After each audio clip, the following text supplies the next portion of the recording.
Aujourd'hui, nous avons le plaisir d'accueillir Carole Simmons, directrice Petite Ville de Demain.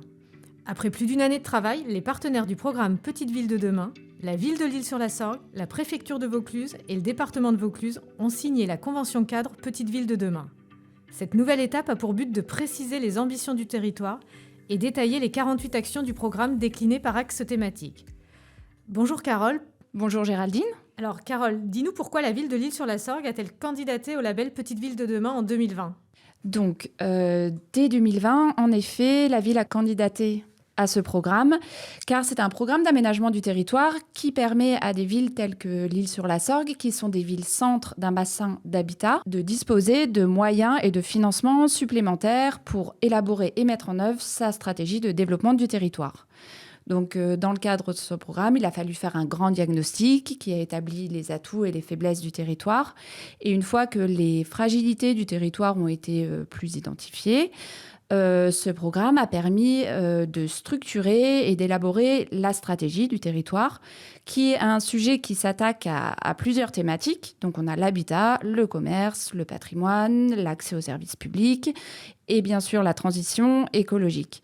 C'est un programme qui est intégrateur et fédérateur de tout ce qui se passe sur le territoire et également de différents projets qui sont menés par divers partenaires sur le territoire. Donc j'espère que c'est compréhensible pour tous, mais en fait, ça permet de mettre la stratégie territoriale de la ville à plat pour tout le monde, pour que ce soit plus lisible et plus compréhensible par tous. D'accord Carole, mais finalement, quels sont les objectifs et les enjeux de ce programme sur notre territoire ?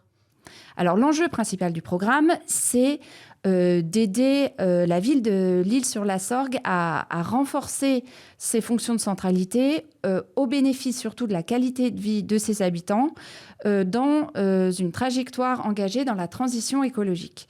Donc vraiment, il y a un focus également sur le développement et la rénovation du centre-ville, la maîtrise des effets négatifs du surtourisme, la capitalisation de l'attractivité de la ville et valoriser ses spécificités et ses filières d'excellence et répondre de façon durable aux besoins en termes de logement, services, transport, énergie, alimentation.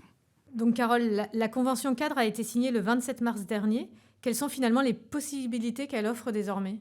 Donc en fait, après tout ce travail qui a été mené, la stratégie de territoire est cadrée et elle a été approuvée par les différents partenaires du programme, c'est-à-dire l'État, le département, la Banque des territoires, également la région qui n'est pas signataire mais qui va participer dans le cadre de ses financements à la stratégie. Donc en fait, maintenant, tout le monde, tous les partenaires sont au clair vis-à-vis du projet de territoire de la ville de l'Isle-sur-la-Sorgue.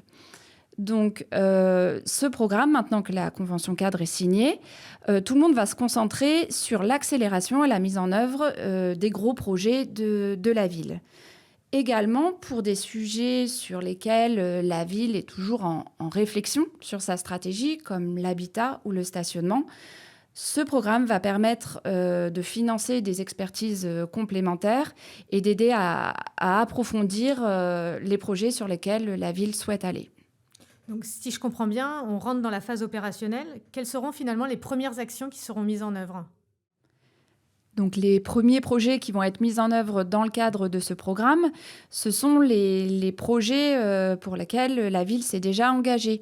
C'est-à-dire la rénovation de l'îlot de la Tour d'Argent avec le programme autour du cinéma et le projet du parc urbain de la place Rose-Goudard. La poursuite de l'espace médical municipal, le projet, par exemple, du complexe sportif sur le site de l'hippodrome et également le projet de rénovation de l'éclairage public. Pour ce dernier projet, par exemple, le programme a permis d'obtenir un prêt très avantageux auprès de la Banque des territoires. Et puis, dans un deuxième temps, ce programme va concrètement aider à définir de façon plus précise la stratégie de la ville dans les domaines de l'habitat, du commerce, du stationnement mobilité et va aider à promouvoir plus d'actions dans le domaine de la transition écologique.